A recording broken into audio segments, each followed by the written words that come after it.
So hello what's up guys. तो भाई आपके लिए लेके आ गया एक न्यू वीडियो।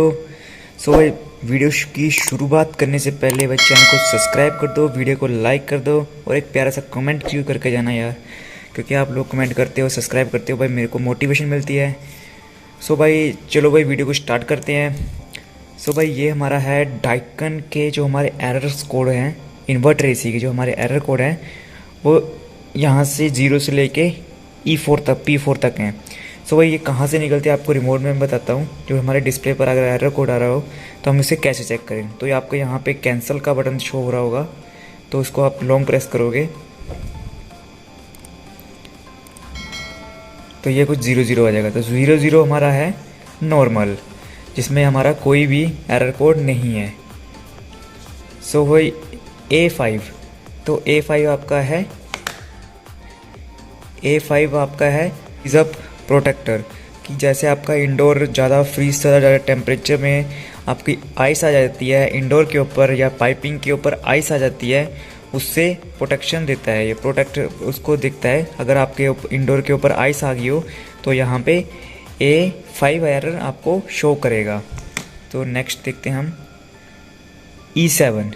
सो E7 हमारा है DC आउटडोर यूनिट का है हमारा। ये पहले था अपना A5, जो हमारा A5 था, A5 हमारा था इंडोर का। अगर इंडोर की कॉइल के ऊपर बर्फ़ आ जाती है, आइस आ जाती है हमारी इंडोर की कॉइल के ऊपर, तो ये एरर शो करेगा A5। अब हम बात करेंगे E7 की। जो हमारा E7 है वो है हमारा DC फैन मोटर फॉल्ट। जो हमारे आउटडोर में DC फैन मोटर लगी है, जो बाहर आउटडोर का फ़ैन लगा हुआ है वो हमारा DC फैन होता है। इन्वर्टर AC में DC फैन लगा होता है, तो वो इसका फॉल्ट होगा E7। अगर आपके इंडोर के PCB के ऊपर E7 फॉल्ट आ रहा है तो हमारा वो आउटडोर का जो हमारा फ़ैन है वो या फिर उसकी तार ब्रेक है या फिर वो ख़राब हो गया है। तो नेक्स्ट देखते हैं F3। हमारा F3 है, हमारा है F3, जैसे कि आप यहाँ देख रहे हो F3, जो कि हमारा high temperature discharge pipe controller. जो हमारा कंप्रेसर से आउटडोर से जो हमारी डिस्चार्ज पाइप है उसका टेम्परेचर अगर ज़्यादा है सो भाई तो ये एरर शो करेगा। यानी कि हमारा अगर ये ज़्यादातर होता है या फिर हमारा कंडेंसर ब्लॉक होता है उस करके, या फिर इंडोर ब्लॉक होता है उस करके ज़्यादा हमारा टेम्परेचर तो आता है, तो हमारा ये वाला एरर आता है अगर E3 आ रहा है। या फिर आपका गैस का कोई इशू है, गैस आपने ज़्यादा डाल दिया है तब जाके एरर आएगा, या फिर आपका कंडेंसर चोक है तब भी आपको यही एरर शो करेगा। सो भाई नेक्स्ट देखते हैं हमारा F6। अब हम बात करेंगे F6 की। सो भाई F3 है हमारा high pressure control in cooling. अगर हमारा हाई प्रेशर है तो ज़्यादा कूलिंग करेगा, तो उससे प्रोटेक्शन देने के लिए हमारा F4 हमारा F6 हमारा एरर आएगा। F6 जो है हमारा हाई प्रेशर कंट्रोलर है। जो हमारा हाई प्रेशर, अगर गैस का हाई प्रेशर आ रहा है तो उसको कंट्रोल करने का ये ज़्यादातर हमारा एरर आता है जहाँ पे आपने 10 फुट से कम पाइप लगाई होती है, वहाँ पे हमारा ये प्रेशर या फिर ज़्यादा अपने गैस ओवर चार्ज कर दिए, तब हमारा ये F6 एरर आएगा। सो अब बात करेंगे हम L3 के बारे में। जो हमारा रिमोट में L3 शो हो रहा है वो है हमारा L3। जो हमारा L3 है इलेक्ट्रिकल पैनल हीट फॉल्ट, यानी कि जो आपका इलेक्ट्रिकल जो पैनल है जहाँ पे आप वायर्स लगाते हो उसका टेम्परेचर ज़्यादा है। यानी कि जहाँ पे आपने PCB लगाई होती है वहाँ पे जो हमारे जो थिम्बल्स वगैरह लगे होते हैं उनका टेम्परेचर फॉल्ट है ये, अगर L3 आ रहा है। तो नेक्स्ट देखते हैं हम L4। सो हमारा है L4। अब हमारा आएगा L4 high temperature in inverter controller. जो हमारा आउटडोर में जो PCB लगी होती है, जहाँ पे हमारे PCB में इन्वर्टर लगा होता है, जो हमारा नीचे ट्रांसफार्मर के साथ ऊपर हमारे कैपेसिटर से लगे होते हैं, वहाँ का टेम्परेचर अगर ज़्यादा है तो ये L4 हमारा फॉल्ट आएगा। नेक्स्ट देखते हैं L5। L5 है हमारा आउटपुट ओवर करंट। जो हमारा कंप्रेसर की अपने जो पीसीबी की आउटपुट है वो ओवर करंट है, यानी कि जैसे आपकी जो इन्वर्टर से आउटपुट निकलेगी, इन्वर्टर जो एसी है आउटडोर का जो हमारा इन्वर्टर लगा होता है, उससे जब वो आउटपुट निकालेगा कंप्रेसर को, इनपुट तो आएगी हमारे पीसीबी उसके जो पैनल्स होता है करंट पैनल, वहाँ पे उस पे जाएगी हमारे इन्वर्टर में। इन्वर्टर से जो हमारी आउटपुट निकलेगी अगर वो ओवर करंट आ रही है तो L5 हमारा एरर आएगा। U4 हमारा आएगा, सिस्टम का जो हमारा एरर है ये आ रहा है U4।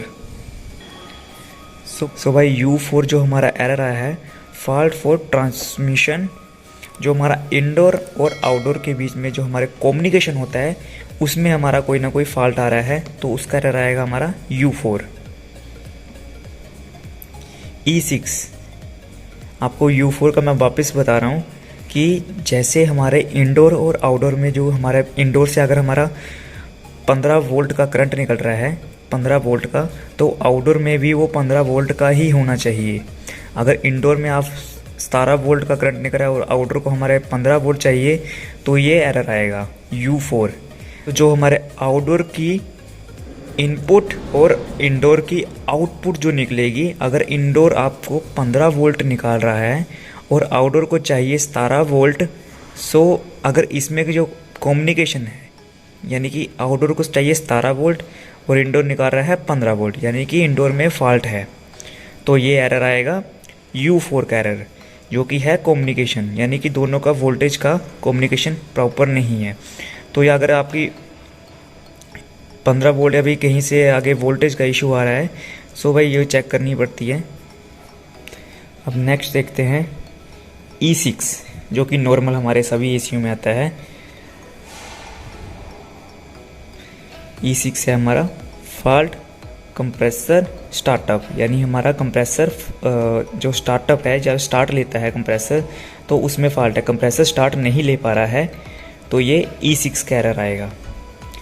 Compressor fault compressor startup, यानी कंप्रेसर हमारा स्टार्ट नहीं हो पा रहा है, स्टार्टिंग में कोई ना कोई फॉल्ट है, या फिर कोई वायर ब्रेक हो रही है कंप्रेसर की, जो हमारे 3 वायर्स होते हैं UVW, वहाँ से कोई ना कोई तार ब्रेक हो रही है। सो भाई S6 हमारा जो एरर होता है वो हमारा हेल्थ सभी में जो हमारा कंट्रोल पैनल लगा है वो सही से वर्क कर पा रहे हैं कि नहीं कर पा रहे हैं, तो भाई उसका अगर सही से वर्क नहीं कर पा रहे तो S6 हमारा एरर आएगा। सो भाई नेक्स्ट देखते हैं H0। सो भाई हमारा H0 अगर एरर आ रहा है तो हमारा सेंसर फॉल्ट आएगा। अगर हमारा कोई भी सेंसर ख़राब है तो उसका हमारा एरर आएगा H0। ये आउटडोर का है, अगर हमारे आउटडोर में सेंसर ख़राब है कोई भी तो H0 आएगा। इंडोर का नहीं, इंडोर का सेंसर अगर ख़राब हुआ तो उसका एरर अलग से आएगा। अगर आउटडोर में है, हमारा आउटडोर का फॉल्ट आएगा H0। तो अब हमारा है A6, ये हमारा है इंडोर का। A6 फ़ैन मोटर फॉल्ट, अगर इंडोर का हमारा ब्लोअर है, जो हमारा फ़ैन है लगा हुआ इंडोर में, अगर वो आपका ख़राब है या फिर मोटर ख़राब हो गई है उसकी, तो हमारा A6 एरर आएगा। U0 हमारा आएगा जो हमारा रेफ्रिजरेंट है, हमारा एसी में जो गैस डली हुई है, चाहे वो 410 हो, 32 हो या फिर 22 हो, अगर उनमें 22 नंबर का वैसे एसी आता नहीं है इन्वर्टर में, सो अगर 32 या फिर 410 की जो हमारी गैस है वो उसमें शॉर्टेज हो, जैसे कि आपने गैस फिल करी वो प्रॉपर नहीं हो पाई है, प्रॉपर गैस फिलिंग नहीं हो पाई है, तो हमारा एरर आएगा U4। या फिर आपकी कहीं से गैस लीक हो रही है, U0 हमारा एरर आएगा। आप आपकी गैस आउटडोर में कम है तो U0 एरर आएगा। H8 हमारा H8 जो हमारा एरर है DC करंट सेंसर फॉल्ट, जो हमारा DC करंट है उसका जो हमारा सेंसर है वो हमारा फॉल्ट है, यानी कि सेंसर हमारा ख़राब है। DC करंट का जो हमारा सेंसर, जो हमारा DC करंट को सेंस करता है कि कितना करंट हमारा DC आ रहा है, वो हमारा सेंसर ख़राब है। तो नेक्स्ट देखते हैं C9 हमारा इंडोर है, DC करंट हमारा आउटडोर था। सो C9 हमारा इंडोर का है। सो भाई जो हमारा C9 है वो है जो हमारा इंडोर में जो हमारा सेंसर लगा होता है, जो इंडोर की एयर को सेंस करता है, रूम एयर को सेंस करता है, उसका अगर वो ख़राब है तो C9 हमारा एरर आएगा। C4 जो हमारा कॉइल के ऊपर जो इंडोर में अंदर कॉइल जो लगी है उसका अगर टेम्परेचर उसका सेंसर ख़राब है तो भाई ये हमारा C4 एरर आएगा। जो इंडोर में हमारा जो इंडोर की कॉइल के ऊपर जैसे सेंसर लगा होता है अगर वो ख़राब है तो भाई हमारा वो वाला सेंसर ख़राब है तो ये वाला एरर आएगा। ये ज़्यादातर हमारा जो सेंसर जो वर्क करता है जो हमारा है वो हमारे जो हीटिंग कूलिंग एसी होते हैं उसका फॉल्ट आता है C4। जो हमारे हीटिंग कूलिंग वाले एसी होते हैं उनमें जो सेंसर लगाता है उनमें फॉल्ट आता है ये C5। तो भाई नेक्स्ट हमारा एरर है E4। जो भाई नेक्स्ट हमारा एरर है E1। जो हमारा E1 है करंट बोल्ड फॉल्ट। जो हमारा करंट बोल्ट जो हमारा आता है पीसीबी पैनल होता है उसका फॉल्ट है। और E5 हमारा है ये हमारा पीसीबी में लगा होता है ओवल स्टार्टर जो हमारा कंप्रेसर को स्टार्ट करता है, जो पूरी पीसीबी को स्टार्ट करता है। तो अगर ये हमारा ख़राब है तो E5 हमारा एरर आएगा। ये पीसीबी आउटडोर की पीसीबी के फॉल्ट है। अब हम बात करेंगे E8 की। E8 अगर हमारा एरर आ रहा है जो हमारा ओवर करंट है, अगर वोल्टेज ज़्यादा आ रही है आपकी पिच बैक साइड से वोल्टेज ज़्यादा आ रही है, जैसे कि आपने स्टेपलाइजर लगाया होता है तो स्टेपलाइजर भी क्या करता है कि अगर पीछे से आपकी 260 वोल्टेज आ रही है तो उसको वो अप करके दे देता है, कई बार 290 करके दे देता है। तो ये हमारा E8 हमारा एरर आएगा। अब नेक्स्ट बात करते हैं हम। सो भाई अब हमारा बात करते हैं हम H9 की फॉल्ट सक्शन एयर टेम्परेचर। जो हमारा सक्शन एयर टेम्परेचर होता है आउटडोर में, जो हमारा बैक साइड में सेंसर लगा होता है वहाँ पे अगर वो सेंसर ब्रेक है, ख़राब हो गया तो हमारा H9 हमारा एरर आएगा। जो हमारा बैक साइड में आउटडोर की बैक साइड में जो हमारा सेंसर लगा होता है कंडेंसर के ऊपर। सो J3 जो हमारा एरर आएगा, J3 fault discharge pipe temperature sensor. जो हमारी कंप्रेसर की जो हमारी डिस्चार्ज पाइप के ऊपर जो सेंसर लगा होता है उसका सेंसर का एरर है। जो हमारा टेम्परेचर का ओवर टेम्परेचर है, ज़्यादा हाई प्रेशर से हमारी हाई टेम्परेचर से जो हमारी गैस निकलती है उसका एरर आएगा J3। अब हम बात करेंगे J6 के बारे में। अगर हमारा एरर आ रहा है हमारा J6, अगर हमारा एरर J6 आ रहा है fault heat exchanger temperature sensor, अगर ये वाला J6 का हमारा एरर आता है ज़्यादा हीटिंग कूलिंग वाले जो हमारा एसी होता है उसमें फॉल्ट आता है। जो हीटिंग कूलिंग हीट एक्सचेंजर जो होता है टेम्परेचर सेंसर वो उसमें फॉल्ट आता है। अगर प्रॉपर हीट एक्सचेंज नहीं हो पा रही है, जो हमारा ये लगा होता है कंडेंसर कंप्रेसर से पाइप निकलेगी हमारी कंडेंसर की कॉइल के ऊपर से पाइप निकलेगी। जो हमारा कंडेंसर के एक तो हमारी कंप्रेसर से इनपुट होगी, जो हमारी कंडेंसर की जो आउटपुट निकल रही है वहाँ पे एक सेंसर लगा होता है, वो हमारा फॉल्ट आता है। और भाई सबसे जो मेन कॉमन जो फॉल्ट आता है हमारा यूए होता है हमारा indoor outdoor unit communication fault. जो हमारी इंडोर एक तो हमारी लगी होती है न्यूट्रल, फेस और सी और अर्थ। जो हमारा ये वाला जो हमारा सी लगी होती है, जो सी पैनल की जो हमारी तार होती है, यहाँ पे तो आपका इंडोर आउटडोर का न्यूट्रल फेस लगेंगे। जो हमारी सी कम्युनिकेशन वायर होती है अगर वो कहीं से ब्रेक हो रही है या फिर आपकी थिम्बल प्रॉपर नहीं लगी है तो हमारा एरर आएगा यूए।